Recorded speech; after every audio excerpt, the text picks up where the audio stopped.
ఓం మహాగణాధిపతయే నమః. ఓం గురుభ్యో నమః. ఓం శ్రీమాత్రే నమః. పరమేశ్వర స్వరూపమైనటువంటి జ్యోతిష, వాస్తు మరియు ఇతర అనేకమైనటువంటి శాస్త్రములను మనకు అందించినటువంటి మహర్షులకి నమస్కారం. హయగ్రీవ హయగ్రీవ హయగ్రీవేతి యో వదేత్ తస్య నిస్సరతే వాణి జముకన్యా ప్రవాహవత్. అరుణాం కరుణాతరంగితాక్షీం ధృతపాశాం కుశపుష్పబాణచాపాం అనిమాదిభిరావృతాం మయూకైః అహమిత్యేవ విభావయే భవానీం. శ్రీమాత్రే నమః.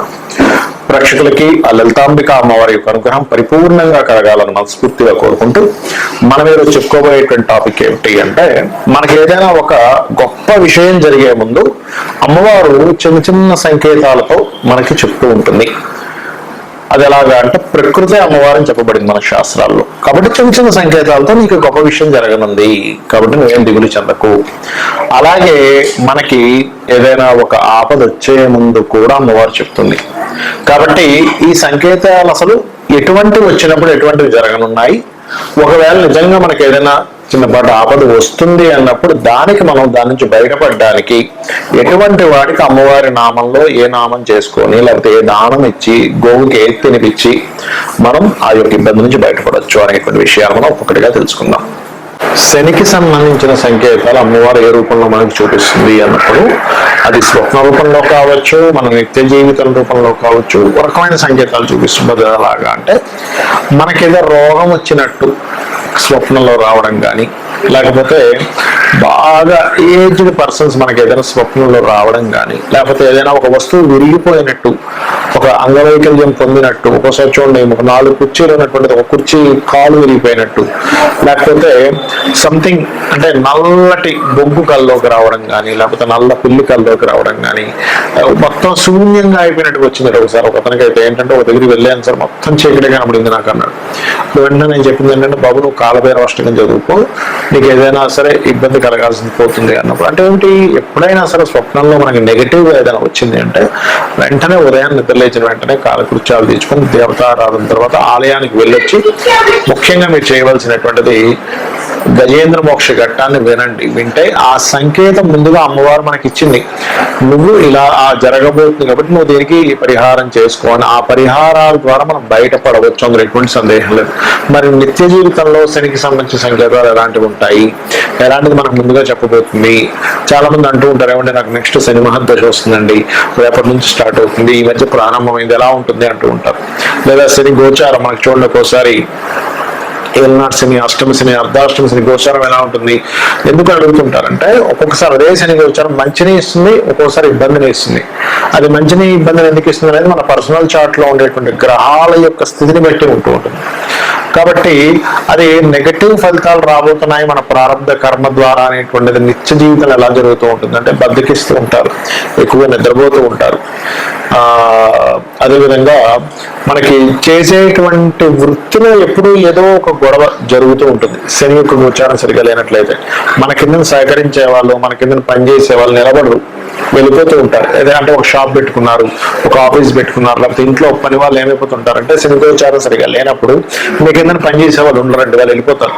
ఇంట్లో పని మనిషి అక్కడ మానేస్తుంది, లేకపోతే లీవ్ తీసేసుకుంటుంది, ఏదో కారణాలు చెప్తూ ఉంటారు, వాళ్ళు వెళ్ళిపోతారు. అప్పుడు ఏంటి, ఆ శ్రమ మనం పడాలి కదా. శని అంటే శ్రమకారకుడు కాబట్టి శని యొక్క గోచారం నెగిటివ్ గా జరుగుతుంది. అలా కాకుండా మంచి వర్కర్స్ దొరికారు, మీకు చాలా మంచిగా సపోర్ట్ చేసే వాళ్ళు దొరికారు, చాలా మంచి వాళ్ళు ఉన్నారు అన్నప్పుడు అప్పుడు ఏమవుతుంటుందంటే మీకు అది పాజిటివ్ గా పనిచేస్తూ ఉంటుంది. ఎప్పుడైతే పాజిటివ్ గా పనిచేస్తుందో అర్థమైందో మీకు శని బాగున్నాడు అని అర్థం. మరి ఇలాంటప్పుడు ఏం చేయాలి? లలితాసహస్రనామాలు దీనికి ఏదైనా నామం ఉందా అంటే, మనకి కొన్ని రెమెడీస్ చెప్తాను, దాంతోపాటు నామం కూడా చెప్తాను. అయితే మొట్టమొదటిగా మీకు చేయవలసింది ఏమిటంటే, నవగ్రహాల్లో శని, కుజ, కేతు గ్రహాల దగ్గర దీపారాధన చేయండి. శనివారాలు ప్రత్యేకంగా ఆంజనేయ స్వామి ఆలయానికి కానీ, సుబ్రహ్మణ్యేశ్వర స్వామి ఆలయానికి కానీ వెళ్ళండి. అక్కడ సింధూర లేపనం చేయిస్తారు ఆంజనేయ స్వామికి, అది చేయించండి. ఖచ్చితంగా మీకు ఏదైనా దోషభూయిష్టంగా ఉన్నట్లయితే మీ జన్మజాతకంలో దోషం అనేది తొలగుతుంది. దీంతో పాటు గోవుకి బెల్లం తినిపించండి శనివారం ఖచ్చితంగా మీకు దోషం అనేది తగ్గుతుంది. అలాగే లలితా సహస్రనామాల్లో అనాకలిత సాదృశ్య చుబుక శ్రీ విరాజితాయే నమః, దీనికి ముందు ఓము లాస్ట్ లో నమః కలుపుకొని ఓం అనాకలిత సాదృశ్య చుముక శ్రీ విరాజితాయై నమః అనే నామస్మరణ మీకు చేసుకున్నట్లయితే ఖచ్చితంగా మీకు దోషం తొలగడము, ఫైనాన్షియల్ గా కానీ లేట్ అవుతున్న విషయాలు కానీ ఇవన్నీ కూడా పాజిటివ్గా వస్తూ ఉంటాయి. అదేవిధంగా ఎప్పుడైనా సరే పాజిటివ్గా ఫలితాలు జరిగేటప్పుడు ఏమవుతుంటుందంటే పెద్దవాళ్ళతో అంటే బాగా ఏజ్డ్ పర్సన్స్ వల్ల మీకు మంచి జరుగుతూ ఉంటుంది. అది నెగిటివ్ ఫలితాలు ఇస్తున్నాయి. ఏజ్డ్ పర్సన్స్ వల్ల ఇబ్బంది జరుగుతుంది. అంటే అలాగా వాళ్ళు పాపం చూసుకోకుండా చేసేటువంటి చిన్న పనుల వల్ల మీరు నష్టపోతుంటారు. కానీ అదంతా ఏమిటి, మనం పాస్ట్ లైఫ్ లో చేసుకున్న కర్మ వల్ల జరుగుతుంది అనేటువంటి మనం అర్థం చేసుకోవాలి. పాత వస్తువులు ఏదైనా తీసుకుని అది డ్యామేజ్ అవ్వడము ఇట్లాంటివి ఎక్కువగా జరుగుతుంటాయి. కాబట్టి వీటన్నిటికీ కూడా ఈ మంత్రం అద్భుతంగా పనిచేస్తుంది మీకు లైఫ్ లో. అయితే ఇప్పుడు మనం చెప్పుకున్నవి ఏవైతే సంకేతాలు చెప్పుకున్నామో ఇవి మీరు బాగా అర్థం చేసుకోండి. దీన్ని చాలా క్లియర్ గా అర్థం చేసుకోవాలి ఈ సంకేతాన్ని. దీనికి కొంత అనుభవం కావాలి. ఈ అనుభవానికి చిన్న కథ చెప్తాను. ఎలా అంటే దీన్ని నిమిత్త శాస్త్రం అంటారు. ఒక గురువు గారు శిష్యులందరికీ పాఠం చెప్తున్నాడు. ఒక ఆవిడ పరిగెట్టుకొని వచ్చింది.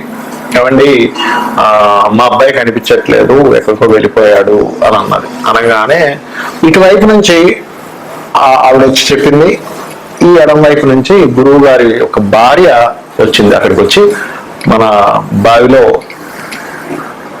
నీళ్లు తోడుతూ ఉండగా, బకెట్తో తోడుతూ ఉంటారు కదా, బావిలో తోడుతూ ఉండగా తాడు తెగిపోయి బావి లోపల బకెట్ పడిపోయింది అని చెప్పింది. వెంటనే అక్కడ ఉన్న శిష్యుడు అక్కడ లేచి ఇంకా అబ్బాయి రాడు, వెనక్కి వెళ్ళిపోయాడు అని చెప్పాడు. చెప్పగానే గురువు గారు కాదు కదా, తప్పు, ఆ అబ్బాయి వస్తాడమ్మా, ఖచ్చితంగా వస్తాడు ఆ అబ్బాయి, నేను టెన్షన్ పడకుండా మీరు వెళ్ళండి, అమ్మవారి నామస్మరణ చేసుకుని పంపించేశాడు. వెంటనే శిష్యుడు అన్నాడు, గురువు గారు నిమిత్తం పరంగా ఆవిడ వచ్చిన సమయానికి గురువుని వచ్చి తెగిపోయిందని చెప్పింది కదండి, మరి బంధం తెగిపోయినట్టే కదా అన్నాడు. అన్నప్పుడు గురువు గారు ఏం చెప్పారంటే, అలా కాదు నాన్న, దాన్ని క్షుణ్ణంగా పరిశీలించాలి. అక్కడ ఏమిటి, వాటర్ ఈజ్ మదర్. వాటర్ అంటే ఏంటి, తల్లి. జ్యోతిశాస్త్రపరంగా చంద్రుడు తల్లికి కారకుడు, చంద్రుడు వాటర్ కారకుడు. కాబట్టి ఆ వాటర్ నుంచి వేరు చేస్తున్నటువంటి చిన్న బకెట్ నుంచి వేరు చేస్తున్నాం మనం. వాటర్ నుంచి కొంచెం తీసుకుని ఆ చిన్న బకెట్ లో ఉన్న వాటర్ పిల్లడు అనుకుందాం కాసేపు, అందులో నుంచి వేరు చేస్తున్నటువంటి బకెట్ ఏదైతే ఉందో తాడు తెగడం ద్వారా మళ్ళీ వీళ్ళందరికీ కలిసిపోయింది, వేరు అవ్వకుండా. ఆవిడ వచ్చి మా పిల్లడు కనిపించట్లేదు, ఎక్కడికి వెళ్ళాడు అని అనుకున్నది.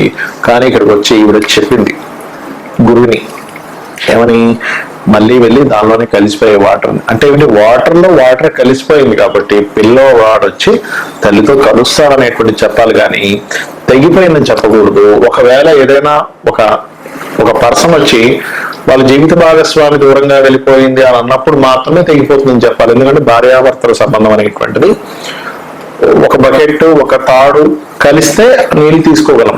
సో ఆ రిలేషన్ తెగిపోయింది అక్కడ, కాబట్టి అక్కడ తెగిపోయిందని చెప్పాలి. ఈ కేసులో కలుస్తారని చెప్పాలని చెప్పని ఆ గురువు గారు ఆ అబ్బాయికి అలా చెప్తాడు. అయితే ఇక్కడ పెద్ద పెద్ద డెసిషన్స్ తీసుకునేటప్పుడు మీరు మన జాతక చక్రంలో చూడండి, ఈ మహాదశ నడుస్తుంది, ఈ యొక్క అంతర్దశ నడుస్తుంది. ఇప్పుడు నేను తీసుకునేటువంటి బిజినెస్ డెసిషన్ కావచ్చు, వివాహం కావచ్చు, గృహం కొనుక్కోవడం కావచ్చు, వాహనం కొనుక్కోవడం కావచ్చు, ఇట్లాంటివన్నీ ఉన్నాయన్నప్పుడు మనం వెళ్తూ ఉంటాం. ఒక్కొక్కసారి ఈ సంకేతాలు ఏదో అరకొరగా వచ్చినప్పుడు మీరు పెద్దగా పట్టించుకోకూడదు. కానీ అదే సంకేతం 2-3 సార్లు ప్రతిసారి మీకు నెగిటివ్ గా వస్తుంటుంది. అప్పుడు మాత్రం ఖచ్చితంగా దాన్ని అర్థం చేసుకోవాలి. అంటే ఏమిటి, మనకి అమ్మవారు మన మీద ఉండేటువంటి, మనం అందరం పిల్లలం కాబట్టి ఆ భగవంతుడికి దాంతో ఏంటంటే సంకేతం ఇస్తూ ఉంటుంది, స్వప్నం రూపంలో ఇస్తూ ఉంటుంది, అదేవిధంగా బాహ్యంగా మనుషుల రూపంలో ఇస్తూ ఉంటుంది, ఒక ఫోన్ కాల్ రూపంలో ఇస్తూ ఉంటుంది. అలా ఇస్తున్నప్పుడు మనం దాన్ని అబ్జర్వ్ చేయాలి. దీన్ని నిమిత్త శాస్త్రము అంటారు. ఈ రకంగా చేసుకొని మీరు మీ యొక్క జీవితాన్ని ఆనందమయంగా చేసుకుంటారని, అమ్మవారి యొక్క నామాన్ని నిత్యం పఠిస్తూ అమ్మవారి అనుగ్రహానికి పాత్రలు అవుతారని కోరుకుంటూ శ్రీమాత్రే నమః.